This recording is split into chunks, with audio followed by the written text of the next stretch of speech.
While a double murder and kidnapping happened here over a decade ago, firefighters on scene tell me that they don't think this fire is connected to those crimes.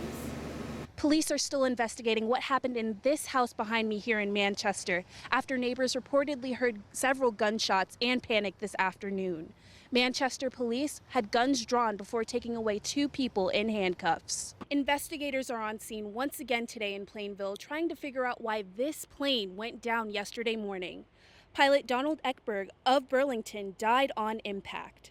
Crashing just yards away from a group of condos, neighbors sprang into action as the chaos unfolded. The city of Greensboro is asking for public input as they plan for the next 20 years. I'm Courtney Wallen, and coming up, what the community is looking for the future of Greensboro. Convenience is key, and that's why so many big box stores like Sears and Macy's are going out of business. But like many shopping centers, here at Cameron Village, they're looking for new ways to appeal to shoppers.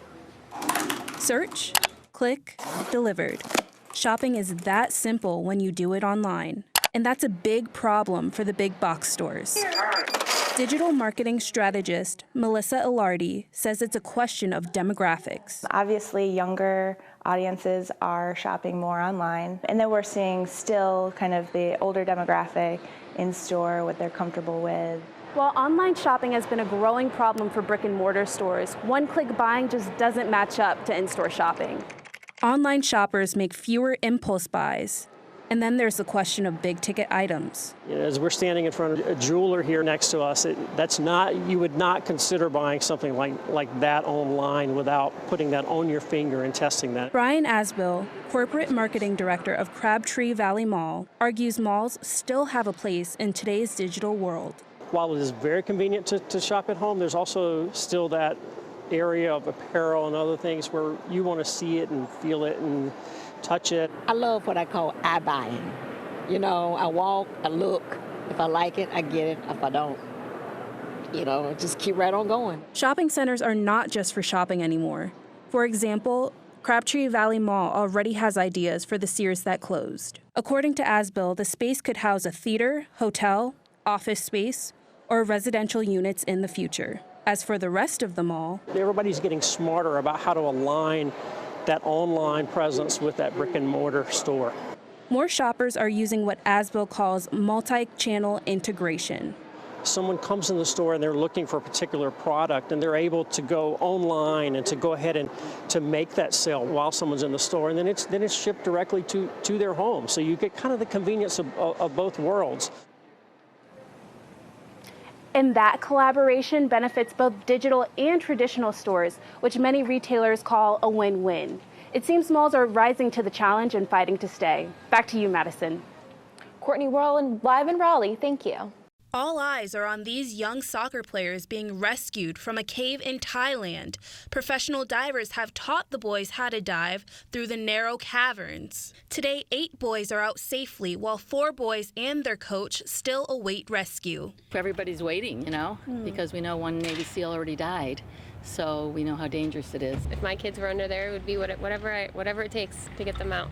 For more than 2 weeks, the boys have had limited oxygen, food, and fresh water, leading to severe dehydration and weakness. Connecticut doctors say that these kids can come down with a dangerous cave disease. What cave disease is a fungal disease called histoplasmosis. It's an infection that can be transmitted by bats. These kids still have a long road ahead of them. As each boy emerges out of the cave, they're getting medical attention on a special reserved floor of the hospital. The first thing is make sure they're hydrated, make sure they're warm, because they could be suffering from hypothermia. And that's going to be the very first thing, is getting them medically stable. But long term, there's going to be a whole bunch of other potential complications they could be dealing with, both physical and mental. The 8 who have been rescued so far are said to be in good spirits. Courtney Wallen, NBC Connecticut News.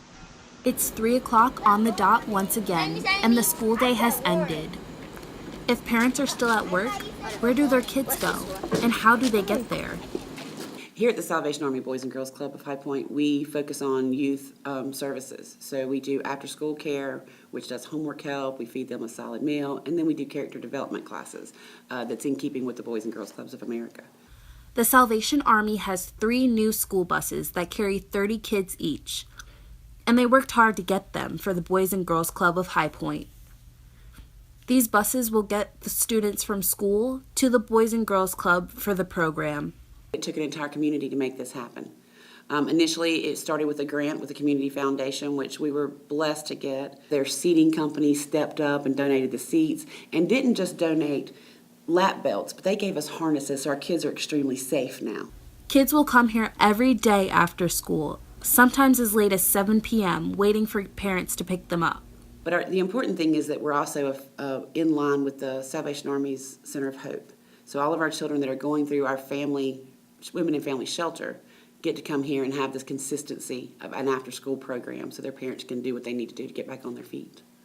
The Salvation Army is making improvements, but they always need a helping hand. I think our next big project is probably going to be our gym. Our gym the floor is horrible, it's old, it's a big space, but it needs a lot of work to make it updated.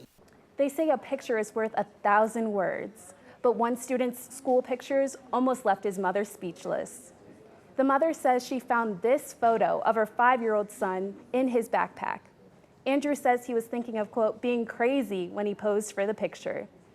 His mom says it captures his fun and charming personality, so she posted it on Facebook. Andrew is a kindergartner in Atlanta, and for the moment, he's a social media celebrity. This has been a WRAL News Update. I'm Courtney Wallen. I really do love bowling. I don't get to go a lot, but it's a lot of fun. It is so much fun, definitely. Money from the college admissions scandal will be redirected at Wake Forest University. The school's former volleyball coach, Bill Ferguson, and 49 others are charged in the scandal. The president of Wake Forest announced that money seized in the scheme will now go to the Magnolia Scholarship. That money can now help first-generation students at the university.